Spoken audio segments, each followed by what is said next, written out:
আসসালামু আলাইকুম। কেমন আছেন সবাই? আশা করি সবাই ভালো আছেন।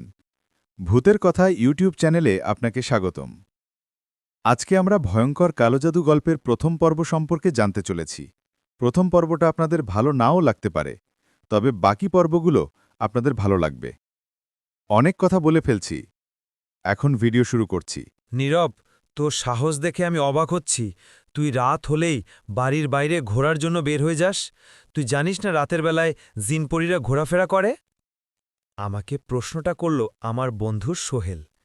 আমি সোহেলকে বলি, দেখ মামা, আমার রাতের বেলায় গ্রামে ঘুরতে ভালো লাগে। তাছাড়া আমি তো চাই কোনো জিনপরী আমার সাথে দেখা করতে আসুক। তুই জানিস, ছোট থেকে আমার জিনপরী দেখার কত ইচ্ছে। কোনো জিন যদি আমার সাথে দেখা করতে আসে, তাহলে আমি তার সাথে বন্ধুত্ব করব। আর যদি কোনো পরী আমার সাথে দেখা করতে আসে, তাহলে আমি তার সাথে প্রেম করব। সোহেল বলে, বুঝতে পারছি, তোকে বলে কোনো লাভ নেই। তোর বাবা আর চাচিকেই বলতে হবে। চাচাকে গিয়ে বলতে হবে যেন তোকে বিয়ে করিয়ে দেয়। আমার মনে হয় যতদিন তোর বিয়ে না হবে, তোর এইসব পাগলামি থামবে না। আমি বললাম, দেখ সোহেল, বিয়ে করলে তো আমি কোনো পরীকেই করব। এখন শুধু সেই পরীটার অপেক্ষায় আছি, কবে যে সে আমার জীবনে আসবে। সোহেল রেগে বলে, থাক, তুই আমি চাচ্ছি বাড়িতে, তোকে বুঝিয়ে কোনো লাভ নেই। সোহেল চলে গেল। রাত তখন 10টা বাজে। বাজারে দোকানে বসে আছি, আর কিছুক্ষণ পরে এই বাজারটা বন্ধ হয়ে যাবে। তাই ভাবলাম এখন বাজার থেকে উঠে নদীর পাড়ে গিয়ে বসি। বাজার থেকে উঠে নদীর দিকে হাঁটা দিলাম। আমার নামটাই তো আপনাদের বলা হয় নাই। আমার নাম হচ্ছে নীরব মোল্লা।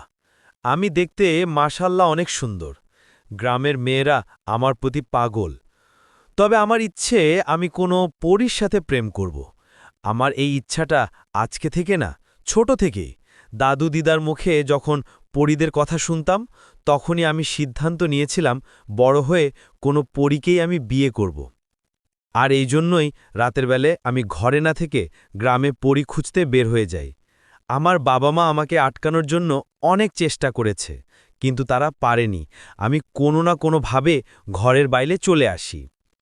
বাজার থেকে এসে নদীর পাড়ে এসে বসলাম। কি সুন্দর চারিপাশে, বাতাস বইছে, চারিপাশটা চুপচাপ, যেন প্রকৃতি ঘুমিয়ে আছে। দেখতে দেখতেই রাত 2টা 20 বেজে গেছে। আমি সিদ্ধান্ত নিলাম এখন বাড়ি ফিরে যাই। আজও হয়তো কোনো জিন বা পরীর সাথে আমার দেখা হবে না, তবে আমি হাল ছাড়ব না। আমি যতদিন তাদের দেখতে না পারছি, ততদিন আমি তাদের খুঁজতে থাকব। নদীর পাড় থেকে হাঁটতে হাঁটতে বাড়িতে চলে এলাম। বাবা মা ঘুমাচ্ছে। আমি আমার ঘরে গিয়ে ঘুমিয়ে পড়লাম। আমার বাবা এই গ্রামের একটি সরকারি বিশ্ববিদ্যালয়ের শিক্ষক। আমার বাবাকে এই গ্রামের সকলে ভালো জানে। সে খুবই ধার্মিক একজন ব্যক্তি। তবে আমার বাবা যতটাই ভালো ভদ্র, আমি ঠিক ততটাই খারাপ ও অভদ্র। গ্রামবাসীদের পশু পাখি, গাছের ফল এগুলো চুরি করা ছিল আমার স্বভাব। আমি ইন্টার ফাইনাল ইয়ারে পড়ালেখা করছি। আমার বাবা 5 ওয়াক্ত নামাজ পড়ে, কিন্তু আমি তার ব্যতিক্রম। আমি কখনো কখনো জুম্মার নামাজ আদায় করতে যাই, আবার কখনো সেটাও পড়া হয় না। সত্যি বলতে গেলে আমি একজন মুসলিম হয়েও নাস্তিক। বিকেল 4টা বাজে। ঘরে বসে মুভি দেখছিলাম। তখনই সোহেল এসে আমার ঘরে এসে আমাকে বলল, নীরব, জানিস কি হয়েছে গ্রামে? আমি বললাম, কি আর হবে, কেউ মারা গেছে কিনা সেটা বল। কিন্তু সোহেল, আমি আগে বলে দিচ্ছি, আমি কিন্তু জানাজার নামাজে যেতে পারবো না। সোহেল তখন বলে, আরে বেটা, কেউ মারা যায়নি, আমাদের সেলিম মামা আছে না? আমি বললাম, হ্যাঁ আছে। সোহেল বলে, উনি নাকি গতকাল রাতে পরী দেখেছে। আমি অবাক হয়ে বললাম, কি কি বললি, পরী দেখেছে? সোহেল বলে, আরে হ্যাঁ রে, পরী দেখেছে। আমি বললাম, চল চল চল সোহেল, তাড়াতাড়ি চল যাই সেখানে। সোহেল বলে, কোথায় যাবি? সেলিম মামার বাড়িতে? তবে এখন সেলিম মামার সাথে দেখা করতে পারবো না রে। আসলে কাল রাতে পরী দেখে সেলিম মামা অজ্ঞান হয়ে পড়েছিল। গত 10 ঘন্টা তার জ্ঞান ছিল না। কিছুক্ষণ আগেই জ্ঞান ফিরেছে। কবিরাজ আক্কাস দাদা আছে না, সে এসে ছাড়ফুঁক করে গেল। এখন আমাদেরকে দেখা করতে দেবে না তার বাড়ির লোকজন। আমি বললাম, আমার যে সেলিম মামার সাথে কথা বলা অনেক দরকার। আমাকে জানতে হবে সে কোথায় পরীর দেখা পেয়েছে। সোহেল বলে, আমি বুঝতে পারছি, কিন্তু এখন যেতে পারবো না। আগামীকাল সকাল সকাল কিছু ফল কিনে তার বাড়িতে যাব, বলবো আমরা সেলিম মামার সাথে দেখা করতে এসেছি, তার শরীরের কি অবস্থা জানতে এলাম। আমি বললাম, ঠিক আছে, তাহলে কাল সকাল সকাল তুই আমার বাড়িতে চলে আসিস, একসাথে দুই বন্ধু সেলিম মামার বাড়িতে যাব। তবে যাই বলিস না কেন সোহেল, শালা একটা ভিতুর ডিম, পরীকে দেখে কি আবার অজ্ঞান হয় নাকি? আমি যদি সেলিম মামার জায়গায় থাকতাম তাহলে সে পরীটাকে জড়িয়ে ধরে বলতাম, তোমার জন্য কতকাল অপেক্ষা করেছি, তুমি যেও না, আমাকে ছেড়ে যেও না প্রিয়তমা। সোহেল বলে, হইছে হইছে, এখন তুই থাম, আমি বাড়িতে গেলাম, আর কাল সকালে আসব, আর তোর এসব ভালোবাসার কথা তুই সেই তোর প্রিয়তম পরীকেই বলিস। আমি বললাম, ঠিক আছে, তুই যা, কাল সকালে অপেক্ষা করব, যত দ্রুত সম্ভব চলে আসিস। আজকে রাতের বেলায় গ্রাম ঘুরতে বের হলাম না, মনের ভেতর ছটপট করছে কখন সেলিম মামার সাথে দেখা করব, আর তার কাছ থেকে জানতে পারব সেই পরীর দেখা কোথায় গেলে পাব। সারা রাত ঘুম হয় না, কখন যে সকাল হবে। চারিপাশে ফজরে আজান দিচ্ছে, অবশেষে সকাল হলো। আমি সারা রাত ঘুমাতে পারিনি, তবে সকাল তো হলো, কিন্তু সোহেল কখন আসবে? সোহেলের আসতে দেরি হবে, আমি ওর বাড়িতে চলে যাই ডাকার জন্য। আমি বাড়ি থেকে বের হয়ে যাই সোহেলের বাড়িতে যাওয়ার জন্য। আমি সোহেলের বাড়িতে গিয়ে তার ঘরের বাইরে থেকে তাকে ডাকতে শুরু করি, সোহেল, ও সোহেল, আর কত ঘুমাবি? সকাল হয়ে গেছে, এখন তো উঠ, সোহেল, ও সোহেল। সোহেল কোনোভাবে ঘুম থেকে উঠে দরজা খুলল। সে তো আমাকে এত সকাল সকাল দেখে পুরোপুরি অবাক হয়ে বলে, আরে নীরব, তুই এত সকাল সকাল আমার বাড়িতে? আমি বললাম, সোহেল, তুই ভুলে যাচ্ছিস, তুই কালকে আমাকে বলেছিলিস সকালবেলা তুই আর আমি সেলিম আমার বাড়িতে যাব, তোর জন্য অনেকক্ষণ অপেক্ষা করেছি, তুই তো আসছিলি না, তাই ভাবলাম আমি তোর বাড়িতে এসে তোকে ডেকে নিয়ে যাই। সোহেল বলে, নীরব, তুই তো পাগল হয়েছিস, তোর সাথে আমাকেও একদিন পাগল বানিয়ে ফেলবি, আয় ঘরে আয়, তুই এ নাস্তা করে নে। এরপর আমি আর সোহেল তার বাড়ি থেকে নাস্তা করে সোজা বের হয়ে যাই সেলিম মামার বাড়ির উদ্দেশ্যে। যাবার পথে বাজার থেকে বেশ কিছু ফল কিনে নিয়ে যাই আমরা। সেলিম মামার বাড়িতে উপস্থিত হওয়ার সাথে সাথে তার মা ঘর থেকে বের হয়ে বলে, তুমি মাস্টার সাহেবের ছেলে নীরব মোল্লা না? আমি বললাম, জি দাদি, আমি নীরব মোল্লা, মাস্টার সাহেবের ছেলে। শুনলাম সেলিম মামা নাকি শরীর ভালো না, তাই আমরা তার সাথে দেখা করতে এলাম। সোহেলের মা বলে, ও, আমাদের সেলিমের সাথে দেখা করতে এসেছ? আসো বাবা আসো, সেলিম তো এখনও ঘুমাইতেছে, দাঁড়াও আমি ডেকে দিচ্ছি। বাবা, ওই সেলিম, ওই সেলিম, দেখ, তোর সাথে দেখা করার জন্য তোর ভাগিনিয়ারা এসেছে। আমরা দেখি সেলিম মামা আস্তে আস্তে চোখ দুটো খুলে বসে বলে, কিরে নীরব, সোহেল, তোরা এত সকালে আমাদের বাড়িতে? আমি বললাম, মামা, তোমার সাথে দেখা করতে এলাম, তোমার নাকি শরীরটা খুবই খারাপ। দাদি, কিছু না মনে করলে আপনি একটু বাইরে যান, আমরা মামার সাথে একান্তভাবে কিছু কথা বলতে চাই। দাদি বলে, ঠিক আছে, তোমরা কথা বলো, আমি বাইরে যাচ্ছি। সেলিম মামার মা বাইরে চলে যাওয়ার পর আমি সেলিম মামাকে বলি, মামা, তোমার দুই হাতে ধরি, দুই পায়ে পড়ি, দয়া করে আমাকে বল, তুমি সেই পরীটার দেখা কোথায় পেয়েছ? মামা বলে, এই নীরব, তুই পা ছাড়, পা ছাড়, তুই জেনে কি করবি আমি সেই পরীটাকে কোথায় দেখেছি? আসলে মামা, আমিও সেই পরীটার সাথে দেখা করতে সেখানে যাব। আমি জানো আমি কত বছর ধরে জিন পরীদের খুঁজছি, আমি প্রতি রাতে না ঘুমিয়ে তাদের খোঁজার জন্য সারা রাত বাইরে বাইরে ঘুরি। তোমার দোহাই লাগে মামা, তুমি বলো আমাকে, আমি কোথায় গেলে সেই পরীটা দেখা পাবো? সেলিম মামা আমাকে বলে, নীরব, তোর মাথা ঠিক আছে তো? সেই পরীটাকে দেখে আমি একদিন জ্ঞান হারানো অবস্থায় ছিলাম, আর তুই দেখলে তো বোধহয় সেখানে মারাই যাবি। আমি বললাম, মামা, মরে গেলে মরে যাব, তুমি শুধু বলো সেই পরীটাকে তুমি কোথায় দেখেছ, বলো মামা, নয়তো কিন্তু আমি পা ছাড়ব না। আহা নীরব, মামা তুই পাটা ছাড় আমার, আমি বলছি তুই আগে শোন, আমি সেদিন কি দেখছিলাম, তারপরেও যদি তুই সেখানে যেতে চাস তাহলে আমি তোকে সেই জায়গাটা বলে দিব।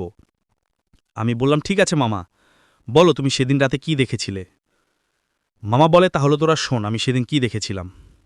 তোরা তো জানিস আমি মাঝে মাঝে এই গভীর রাত পর্যন্ত নদীতে মাছ ধরি, সেই রাতে মাছ ধরার জন্য আমি আমাদের গ্রামের নদীর পাড়ে গিয়েছিলাম। জানিস তোরা, সেদিন নদীর পাড়ে যাওয়ার পর শুরুর দিকে খুব কম কম ছোট ছোট কিছু মাছ পেয়েছিলাম, তবে রাত ৩টার দিকে একটা অনেক বড় চিতল মাছ আমি আমার জানে ধরতে পারি। মাছটা অনেক বড় ছিল, মাছটা পেয়ে আমি তো অনেক খুশি হয়ে যাই, আর ভাবি আজকে আর মাছ ধরে কোনো লাভ নেই, বাড়িতে ফিরে যাওয়া যাক। এটা ভেবে আমি নদীর পাড় থেকে উঠে বাড়ির দিকে রওনা করি। একটা রশি দিয়ে আমি সেই বড় চিতল মাছটার মাথার সাথে বেঁধে হাতে করে ঝুলে ঝুলে বাড়ির দিকে আসছিলাম। আমি যখন আমাদের গ্রামের ভাঙা মসজিদটার পাশে ওই বাঁশবাগানের সামনের পথ ধরে আসছিলাম, তখনই বাঁশবাগানের ভেতর থেকে কেউ একজন আমার নাম ধরে ডাকে। আমি শুনতে পারছিলাম একটি মেয়ের নরম কণ্ঠে আমাকে বলছিল, সেলিম, তুমি যেও না। সেলিম, সামনে তোমার জন্য বিপদ অপেক্ষা করছে। তুমি মাছটা এখানে রেখে যাও, সকাল এসে নিয়ে যেও। আমি সাথে সাথে পেছনে ঘুরে তাকাই, আর আমি দেখি বাঁশবাগানের ভেতর থেকে একটি খুব সুন্দর মেয়ে বের হয়ে এলো। আমি দেখছি মেয়েটির মুখটা সাদে একটি রুমাল দিয়ে ঢাকা, খুব সুন্দর জামা পরে আছে, যেই জামাটা থেকে সুন্দরভাবে আলোর রশ্মি বের হচ্ছে। মেয়েটিকে হিজাব দিয়ে তার মাথাটা ঢেকে রেখেছে। আমি শুধু মেয়েটির চোখ দুটো দেখতে পাচ্ছিলাম, ঘন কালো চোখ, তবে সেই চোখ দেখে কেউ ভয় পাবে না, মায়াবী দুটি চোখ। তখন মেয়েটি আস্তে আস্তে আমার কাছে আসে, আর আমার কাছে এসে বলে, সেলিম, তুমি সামনে যেও না। ওই যে কবরস্থানটা দেখছ, তার পাশেই কিছু খারাপ জিন তোমার জন্য অপেক্ষা করছে। তারা মূলত এই মাছটি তোমার থেকে নিতে চায়, আর তারা তোমাকে হত্যা করবে। তুমি মাছটি এখানে রেখে অন্য রাস্তা ধরে চলে যাও, ইনশাল্লাহ তোমার কিছু হবে না। আমি তখন সেলিম মামাকে বলি, মামা, তুমি তখন সেই মেয়েটিকে কি বলেছিলে? সেলিম মামা বলে, আমি তখন সেই মেয়েটিকে বলি, না না, আমি আমার মাছ কেন এখানে রেখে যাব? আর আপনি কে? আপনি এত রাত্রে এই বাঁশবাগানে কি করছেন? আমি বুঝতে পারছি আপনি আমার মাছটা নিতে চাচ্ছেন, তাই তো? আমাকে যতই ভুলভাল বুঝান, আমি দিব না। শুধু শুধু আমাকে জিনপরির ভয় দেখাচ্ছেন, তাই না? আমি ভয় পাই না, আমি খুব সাহসী। আমি দিনের বেলায় আপনার বাবা মার কাছে বিচার দিব। আপনি একজন সুন্দরী মেয়ে এত রাতে বাঁশবাগানে ঘোরাফেরা করছেন? আপনার মাথায় বোধহয় সমস্যা আছে, তাই না? তখন সেই মেয়েটি আমাকে বলে, এটা ছাড়া আমার আর কোনো উপায় নেই, আমাকে তুমি ক্ষমা করো। তখনই আমি দেখি সেই মেয়েটির আকৃতি ধীরে ধীরে অনেক বড় হয়ে শুরু করে। সে এতটাই লম্বা হয়ে গিয়েছিল যে আমি তার মুখটা আর দেখতে পাচ্ছিলাম না। তখনই চারিপাশে অনেক বাতাস বইতে শুরু করে, আর এগুলো দেখে আমি সেখানে জ্ঞান হারিয়ে যাই। আমার যখন জ্ঞান ফিরে পাই, আমি দেখছি আমি আমার বাড়িতে বিছানার উপর শুয়ে আছি। মার মুখে শুনেছি গ্রামবাসীরা নাকি সকালবেলা আমাকে দেখে আমি সেই পথের মাঝখানে শুয়ে আছি। তখনই তারা ধরাধরি করে বাড়িতে নিয়ে এসেছে। এখন তুই বল, তুই তো সবটা শুনলি, এখনই কি তুই সেখানে যেতে চাস? আমি কি বলবো বুঝতে পারছিলাম না। আমি সোহেলকে বলি, চল সোহেল, আমরা বাড়িতে চলে যাই। মামা, তুমি তোমার খেয়াল রেখো। আমরা যখন সোহেল মামার থেকে বিদায় নিয়ে চলে আসব, তখন পেছন থেকে সেলিমা মামাকে আবারও বলে, তুই কিন্তু বললি না তুই কি এখনও সেখানে যেতে চাচ্ছিস কি না। আমি সেলিম মামাকে বলি, আমি এখনও জানি না আমি যেখানে যাব কি যাব না। দেখি আমার মন কি বলে। আমার মন যদি সেখানে যেতে চায় তাহলে আমি অবশ্যই যাব। আমরা সেলিম মামার বাড়ির বাইরে চলে আসি। সোহেল তখন আমাকে বলে, বন্ধু, আমার মনে হয় সেখানে তো যাওয়াটা ঠিক হবে না। তুইও জানিস, আমিও জানি সেলিম মামা কতটা সাহসী একজন পুরুষ। তারপরেও সেই পুরীটিকে দেখে টানা একদিন জ্ঞান হারিয়ে বিছানায় পড়েছিল। তাই আমার মনে হয় তোর সেখানে যাওয়াটা ঠিক হবে না। আমি সোহেলের কথার উত্তরে তাকে কিছুই বলি না, শুধু এতটুকুই বলি, তুই তোর বাড়িতে ফিরে যা, আমি আমার বাড়িতে চলে যাচ্ছে। সোহেল আমার থেকে বিদায় নিয়ে চলে যাওয়ার আগে আমাকে বলে, যা করবি একটু ভেবে করিস। এসব বলে সোহেল চলে গেল। আমি আমার বাড়িতে চলে আসি। সারাদিন খুব চুপচাপ করে আমি আমার ঘরে বসেছিলাম, আর ভাবছিলাম সেই পরীটার সাথে দেখা করতে যাব কি যাব না। মনে মনে অনেক ভয় লাগছিল, আবার তাকে দেখার অনেক ইচ্ছেও জাগছিল মনে আমার। সারাদিন সেই বিষয়টি নিয়ে অনেক ভাবি, কিন্তু যখন চারিপাশে রাত নেমে আসে তখন আমি একটা সিদ্ধান্ত নেই। আমি সিদ্ধান্ত নিয়েছি আমি সেই পরীটার সাথে দেখা করতে যাব। যা হবে দেখা যাবে, কিন্তু পরীর সাথে দেখা করবই। এসব ভাবতে ভাবতে বাড়ি থেকে বের হয়ে গেলাম সেই বাঁশবাগানের বিলে যাওয়ার জন্য। আজকের মতোই এই পর্যন্তই। এই ভিডিওর পরবর্তী পর্ব দেখতে চ্যানেলটা সাবস্ক্রাইব করে রাখুন। ভিডিওটি ভালো লাগলে একটি লাইক করবেন, কমেন্ট করবেন, এমনকি শেয়ার করে দেবেন। আর হ্যাঁ, চ্যানেলটা কিন্তু খুবই ছোট, আপনাদের কাছে অনুরোধ থাকবে চ্যানেলটাকে সাবস্ক্রাইব করে পাশেই থাকবেন। ধন্যবাদ বন্ধুরা, ভালো থাকবেন সবাই। দেখা হচ্ছে পরবর্তী গল্পের ভিডিওতে।